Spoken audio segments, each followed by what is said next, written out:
یہ حال کس نے کر دیا ہے؟ ہمارے خدا نے یہ جناب ان کو مارا کیوں نہیں؟ جس نے ہمارے خداؤں کے ساتھ یہ حال کیا یہ کس نے کیا ہوگا؟ تو ایک ہی آواز میں کہتے ہیں اختلاف کرنے کی کیا ضرورت ہے کہ یہ کس نے کیا؟ ایک ہی ہے جس نے کیا ہوگا، اور وہ ابراہیم ہے، اس کے علاوہ اور کوئی ہو نہیں سکتا۔ میں اس موقع پہ کہا کرتا ہوں آج کفر کو جہاں کوئی نقصان ہو، جہاں اس کو کوئی جھٹکا لگے، جہاں اس کو کوئی دھچکا لگے، فوراً کفر کہتا ہے یہ ضرور انہوں نے کیا ہوگا، یہ ضرور انہوں نے کیا ہوگا۔ او بھائی اور بھی تو دنیا میں بہت سارے ہیں، کیا پتہ اس نے کیا ہو، کیا پتہ اس نے کیا ہو، کیا پتہ اس نے کیا ہو؟ کہتے ہیں نہیں نہیں، یہ وہ تل ہی نہیں جن میں تیل ہو، یہ ضرور انہوں نے ہی کیا ہوگا۔ ورلڈ ٹریڈ سینٹر پہ ہوا، امریکہ میں ہوا، ایران بھی تو مخالف ہے نا امریکہ کا بظاہر، تم کہتے ہو بڑا دشمن ہے بڑا، لیکن کسی ایک تجزیہ نگار نے بھی امریکہ میں بیٹھ کر ایک شک کی ہی بنیاد پر یہ بات کبھی کہی کہ ہو سکتا ہے بھائی ایران اس میں ملوث ہو، ورلڈ ٹریڈ کے واقعے میں ہو سکتا ہے ایران کا بھی ہاتھ ہو، کیونکہ وہ تو امریکہ کا بڑا دشمن ہے، لیکن ان کو پتا ہے یہ گھر کی کتی ہے جو چوروں کے ساتھ ملی ہوئی ہے، یہ نہیں ہو سکتے۔ ان کو پتا تھا یہ وہی لوگ ہیں جو کہا کرتے ہیں کہ ہم ہر باطل کے مقابلے میں آئیں گے، ابراہیم کی سنت کو پورا کریں گے۔ کل بھی کفر کو نقصان ہوا تو ڈائریکٹ توجہ ابراہیم علیہ السلام کی طرف گئی، یہی تو رب نے کہا وَاتَّبِعْ مِلَّتَ ابراہیم حنیفا، اللہ نے ملت دی تو ملت ابراہیم حنیفا، اللہ نے دین دیا تو دین ابراہیم حنیفا، اللہ نے مسلک دیا تو مسلک امام ابو حنیفہ۔ ساری چیزیں حنیف حنیف۔ آ گئی قوم یہ ضرور ابراہیم نے کیا، لے آئے یہ کیا کیا ہے، کیا کہ یہ بڑے والے سے پوچھو نا، سامنے والے کو جو ہے نا اس کی دلیل میں نیچے گرانا، پوچھو اس سے، پوچھو اس نے کیا کیا ہے، کہا اس نے، کہا بھائی کلاڑا تو اسی پر رکھا ہوا ہے، پوچھو کیا پتہ اس نے نہ کیا ہو۔ قوم آنکھیں سر جھکائے ہوئے بیٹھی ہے، بھائی دیکھ لو کیا پتہ اس نے کیا ہو، پوچھو۔ ابراہیم یہ تو بولتا ہی نہیں، سنتا ہے کہ سنتا بھی نہیں، تو کہ جو سنتا بھی نہیں بولتا بھی نہیں وہ خدا کیسا؟ وہ خدا ہو سکتا ہے، وہ معبود ہو سکتے ہیں؟ یہ جو اپنے آپ کو نہیں بچا پائے یہ تمہارے معبود کہاں سے؟ تم نے خود بنایا اور خود ہی جناب مٹی کے بتوں کو تراشتے اور کہتے ہو یہ خدا ہیں یہ معبود ہیں۔ اور پھر ابراہیم علیہ السلام کا یہ عمل شیخ عبد القادر جیلانی رحمۃ اللہ علیہ، پیران پیر رحمۃ اللہ علیہ نے عجیب بات لکھی، انہوں نے فرمایا کہ ابراہیم علیہ السلام کی اولاد میں ہمارے نبی پیدا ہوئے ہیں، آخری نبی خاتم النبیین صلی اللہ علیہ وسلم حضرت ابراہیم علیہ السلام کی اولاد میں پیدا ہوئے۔ حضرت پیران پیر رحمۃ اللہ علیہ غنیہ میں لکھتے ہیں کہ اللہ نے یہ سعادت ابراہیم علیہ السلام کو کیوں دی کہ امام الانبیاء حضرت محمد مصطفیٰ صلی اللہ علیہ وسلم ابراہیم علیہ السلام کی اولاد میں پیدا ہوئے۔ یہ سعادت حضرت ابراہیم کو اس لیے ملی کہ حضرت ابراہیم نے خدا کی توحید پر غیرت کھاتے ہوئے مشرکین کے بتوں کو توڑا تھا، اس توحید کی وجہ سے۔ اب یہ جو ہوا ابراہیم علیہ السلام نے یہ بت توڑے تھے یا بنائے تھے؟ بولو۔ اور ہمارے ملک میں مندر بن رہا ہے یا توڑا جا رہا ہے؟ بولو۔ اس مندر کے اندر بت ہوگا یا نہیں؟ اب وہ بت پتہ نہیں بندر ہوگا، کیونکہ ادھر تو کوئی چوہے اتنے پلتے ہیں انڈیا کے اندر، کیوں؟ وہ ان کا خدا ہے۔ بندر ان کا ہنومان ہے، وہ پھدک کے کبھی وہاں وہ کبھی وہاں، تو کہنے لگے یہ بھی خدا ہے۔ گائے ان کی گاؤ ماتا ہے، گھوڑا ان کا مولا ہے. وہ میں کہاں چلا گیا؟ اصل میں وہ حق نواز والا ہوں نا، وہ سروس روڈ سے وہاں نکل آتا ہوں. میں ہندو کی بات کر رہا تھا. جانوروں کو انہوں نے خدا بنائے ہوئے. آلہ تناسل کی عبادت وہ کرتے ہیں، کہتے ہیں یہ بچے پیدا کرنے کا آلہ ہے، یہ بھی کچھ کام کی چیز ہے. یعنی کہ عجیب الٹی قوم ہے کہ بندر بھی خدا اور فلاں بھی نعوذ باللہ معبود ہے اور یہ بھی معبود ہے. معبود پھر کیا ہے؟ چوہے دیکھو ان کے یہاں ہندوستان میں سانڈ بنتے جا رہے ہیں، ان کو دودھ پیش کر رہے ہیں کہ چوہوں کے بھی مزے ہیں کہ صحیح ان کو بیوقوف بنایا ہوا ہے. اب جناب وہاں ایک اسلام آباد کیپٹل ایریا ہے، حساس جگہ ہے. تم وہاں اس مذہب کے لوگوں کو جمع کرنے کی کوشش کر رہے ہو کہ جن کا تعلق قلبی طور پر ہندوستان کے ساتھ ہے. یہ پاکستان کے مفاد میں ہے یا پاکستان کے جناب نقصان کے اندر ہے؟ اللہ تعالیٰ یہ عقل دے. تو ابراہیم علیہ السلام نے بتوں کو توڑا. آج کا کوئی دانشور یا وہ ہوتا نا کالم نگار، غامدی جیسے اور حسن نثار جیسے اور دوسرے تیسرے جو کفر کے پھپے لگتے ہیں، یا خواجہ آصف جس نے اس دن اسمبلی میں بدبخت نے کہا کہ جناب کسی مذہب کو کسی مذہب پہ کوئی فوقیت نہیں ہے. جب کوئی فوقیت نہیں ہے تو ہندو بن جانا، جاؤ سکھ بن جا، نسل بھی پتہ نہیں اپنی چیک کرو وہی نہ ہو. ظالموں، پاکستان کی نیشنل اسمبلی میں بیٹھ کے یہ کہہ رہے ہو کہ کسی مذہب کو کسی مذہب پہ فوقیت نہیں ہے. ان الدین عند اللہ الاسلام. قرآن کہتا ہے مذہبوں میں سب سے پسندیدہ مذہب اللہ کے یہاں اسلام ہے. اسلام سب سے پسندیدہ مذہب ہے. وکلمۃ اللہ ہی العلیٰ. یہ اللہ کا کلمہ یہی بلند ہے. اور تمہیں ابھی تک اس پر شش و پنج میں مبتلا ہو کہ جناب کون سا مذہب فوقیت رکھتا ہے. خدا کی قسم مذاہب میں سب سے برحق مذہب اسلام ہے. خواجہ آصف، ایسے لوگوں خواجہ آصف جیسوں سے ملک کی تقدیر کی امید لگانا ایسا یہ جیسے خواجہ سرا سے بچہ ہونے کی امید لگانا. دونوں ہی خواجہ ہے نا. تو اس لیے میں عرض کر رہا ہوں کہ یہاں تو ایسے ایسے گنگا بیٹھی، ایسے ایسے لوگ بیٹھے ہیں کہ جناب ایسے انتہا، اگر کوئی کالم نگار ہو وہ کیا لکھیں گے؟ ان کا بس نہیں چلے. ورنہ یہ اس دور میں ہوتے نا، کہتے ہیں انتہا پسندی ہے، کسی کا دل تو نہیں توڑنا چاہیے. اب دیکھیں یہ چیز تو نہیں اسلام کہتا کہ جناب کسی کے بت خانے میں جا کر اس کو یوں توڑ دیں، یوں کر دیں اور یوں کر دیں.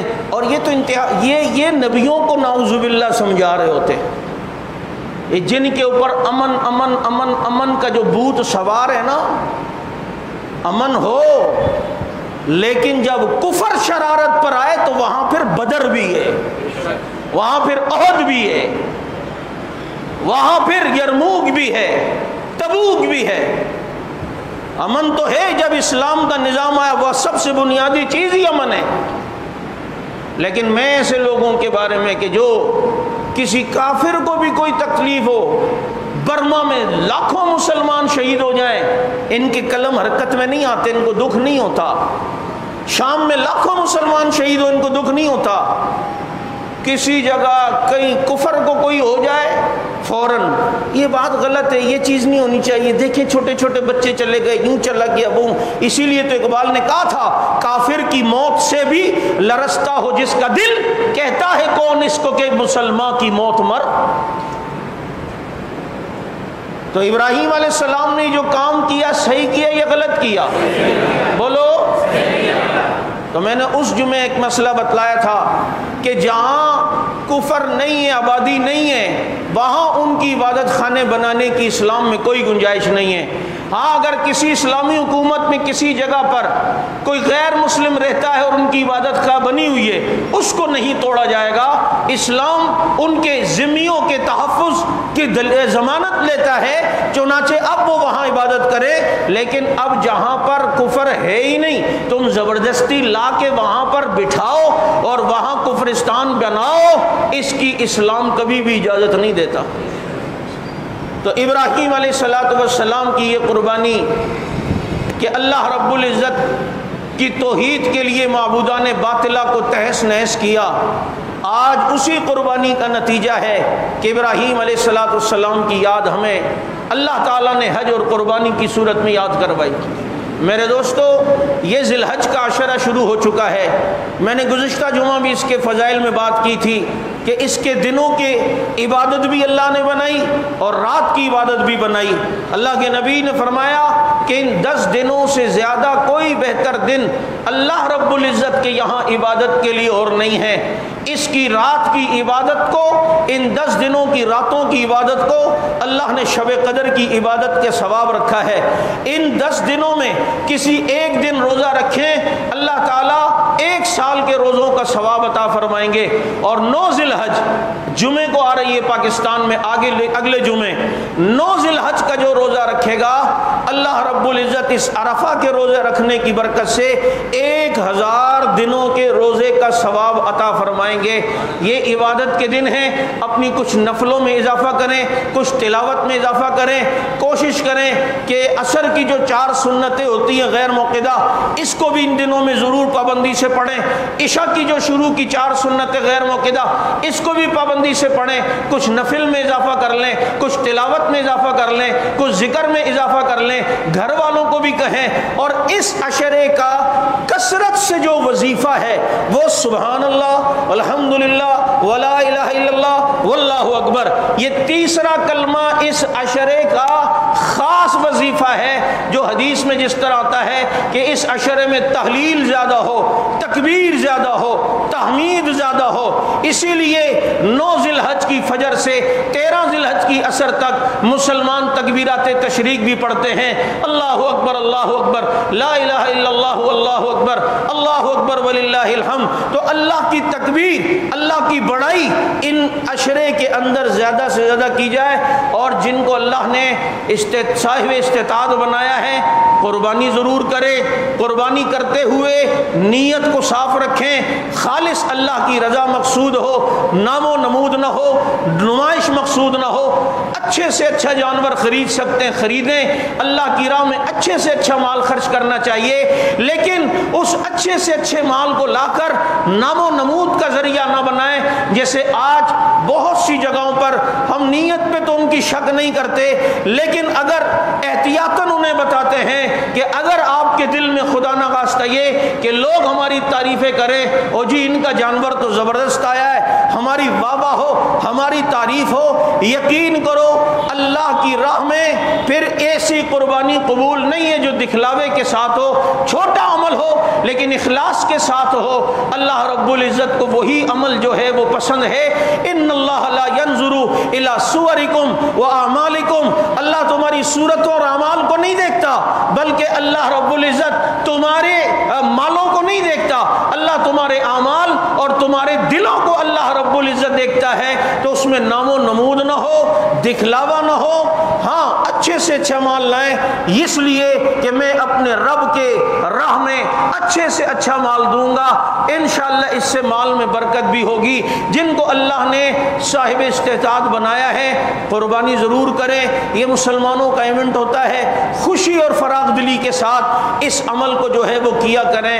اللہ رب العزت ہماری قربانیوں کو قبول فرمائے، اس عشرے کو اللہ ہمیں قیمتی بنانے کی توفیق نصیب فرمائے۔ اور اجتماعی قربانی جو ہمارے یہاں ہوتی ہے،